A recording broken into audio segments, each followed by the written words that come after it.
this is Jill Ciminillo, and this week's car du jour is the Genesis G80. But this is not a G80 like you have seen before.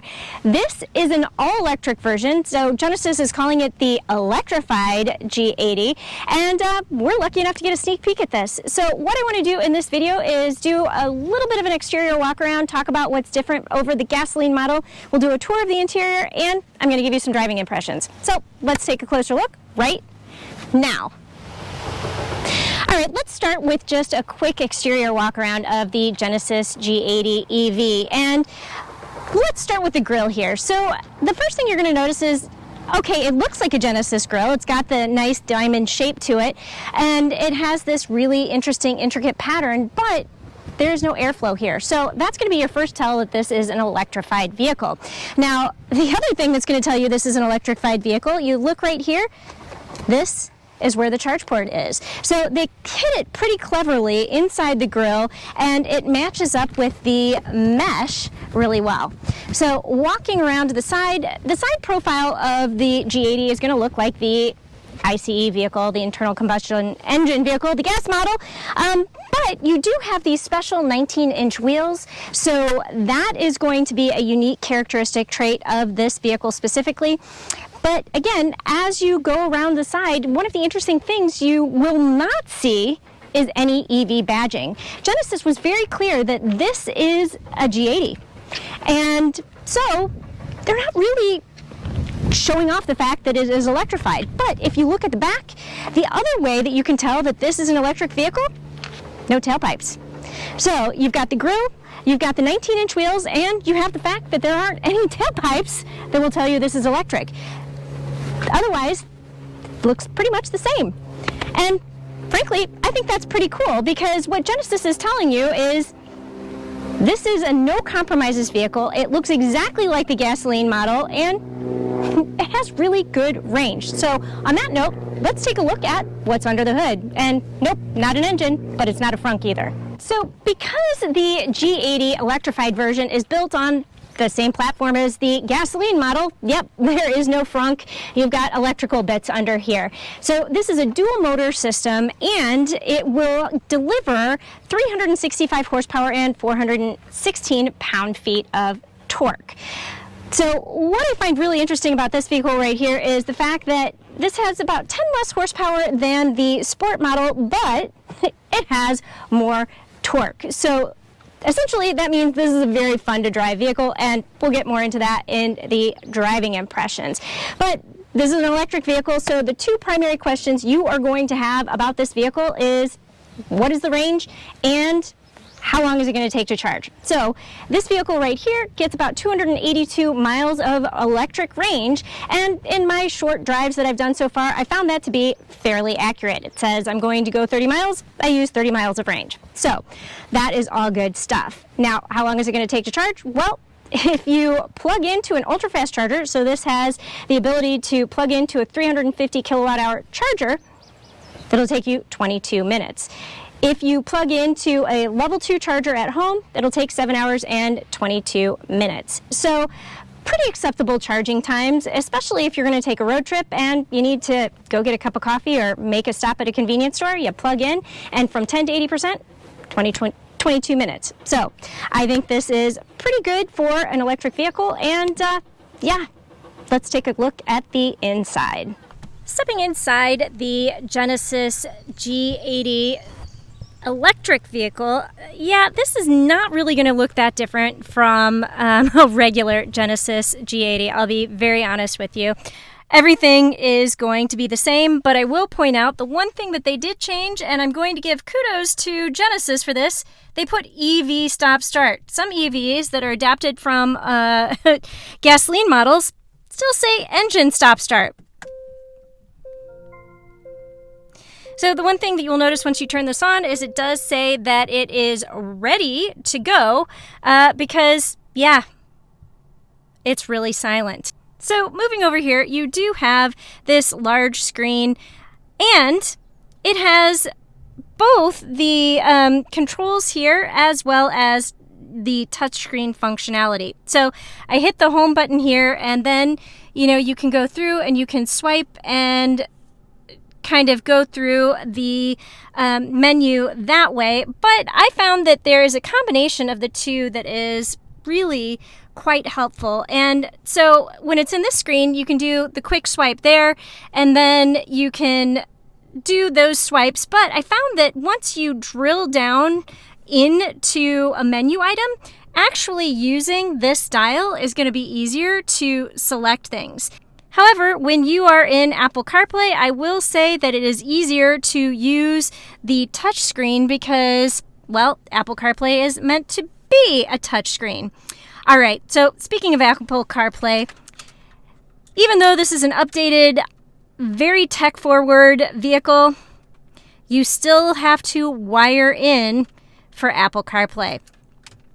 I know Genesis is working on that, but it's not quite there yet. The other thing that I'll point out that is still in process is when you add in your navigation points, it does not tell you if you are going to be able to make it to your destination without stopping to charge, nor is it going to direct you to charging stops along the way. Now, Genesis said they are working on that, but again, it's not available yet. So continuing the tour of the vehicle, you'll notice that you have real wood here, you have leather on the dash, you have really nice, attractive leather seats.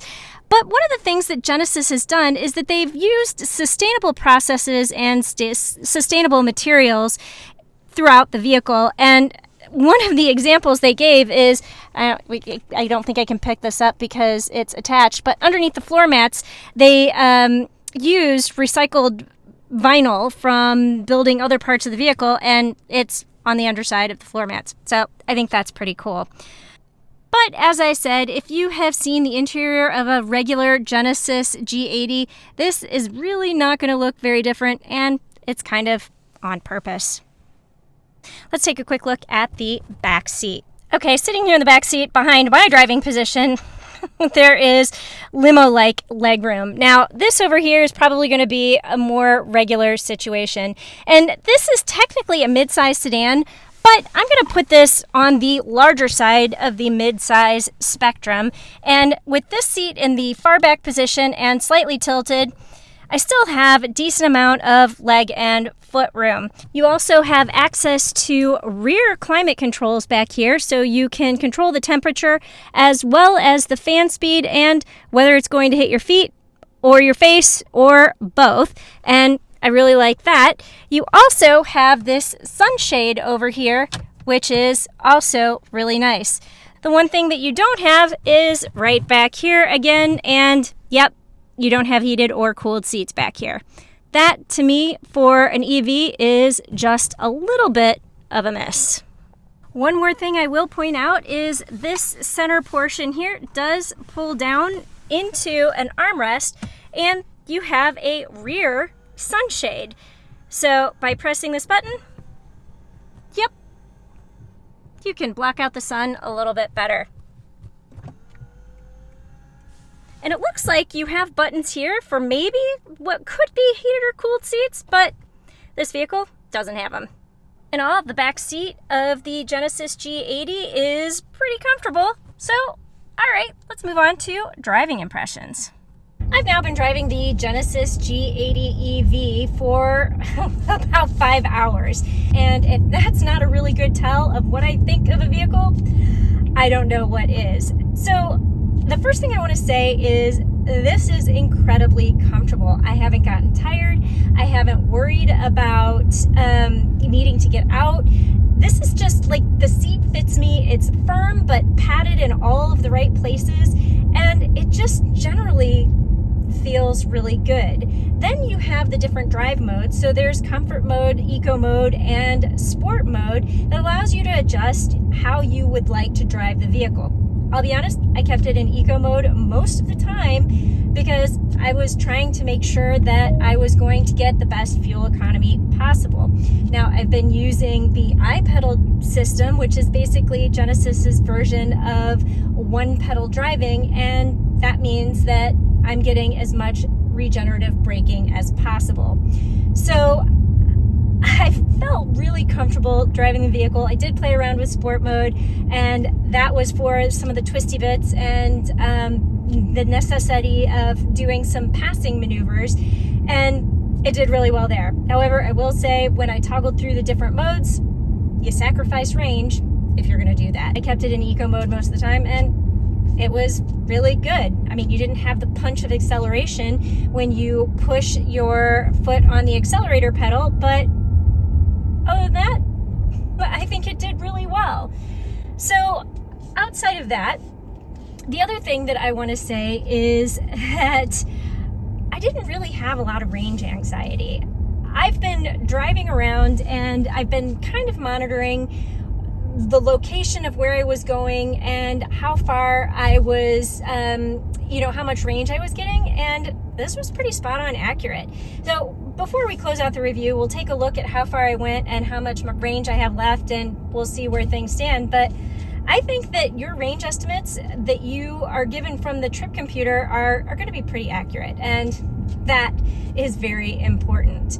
In the 5 hours that I've been driving, I'll be honest with you, I haven't turned on the sound system once. I have literally just been listening to the sound of silence, and it's pretty impressive. They've done a really good job with the sound canceling, so you don't get a lot of the road noise coming in, and you don't get wind noise. So I've been very impressed with how quiet this is, and I've actually had a lot of zen moments while I've been driving, and I'm feeling just really calm and good about the situation in general. Now, if I had to summarize my driving impressions in one sentence, I would say the electrified Genesis G80 is comfortable, confident, and sporty, all in one fell swoop, and I like it.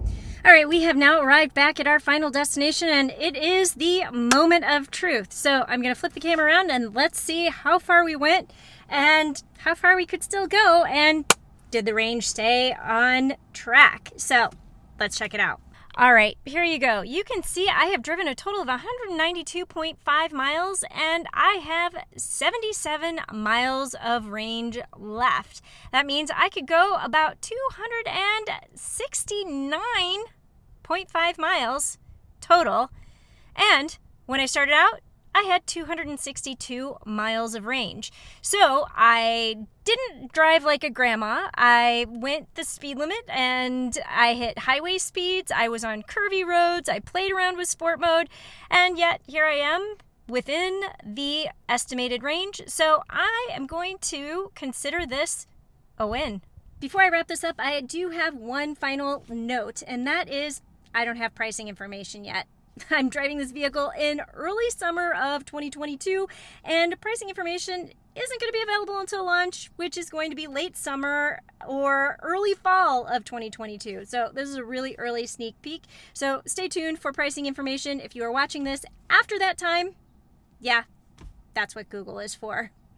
Okay, so that is it. That is all I have on the electrified Genesis G80.